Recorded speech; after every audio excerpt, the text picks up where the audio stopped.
智勇名區今季5歲由呂健威馬房評分由57上調至66，筆者早於上年12月及上將於跑馬地4班1650米草地跑入第2後均作出分析，今將續於4班跑馬地1650米草地出戰，改配霍宏升負121磅出戰。該區於7檔出閘起步後順利於內欄領前位置，以偏快步速進入最後400米，仍以一個身位領先，在最後200米一度領先下力抗馬努和標茲量子挑戰，最後在好地時間1比39.05及末段24.01以第3名過終點，敗於馬努和在聖意提下，全晚各場賽事以正常至偏慢步速下，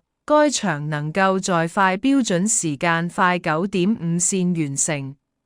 這情況下，此區在領放跑法下，已有如此表現頗為出色。關於此區無特別報告。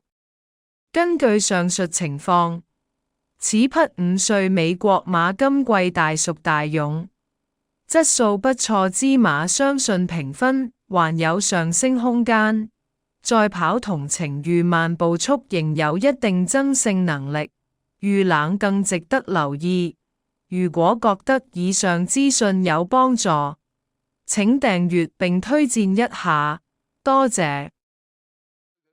出邊有聖意，第3呢，好似入邊智勇名區呢，就佔先少少，同佢影相嗰匹係11號嘅標誌良子。今日結果系統有馬贏啊！咁啊，蔡一漢、容天鵬、羅富全呢隻馬路都得啦。聖意出邊追到個第2名，3、4名嗰度仲係好近啊！入邊係智勇名區啦，中間就係標誌良子。放得好快啊！即係今晚嗰啲時間偏慢啲咧，頭3段。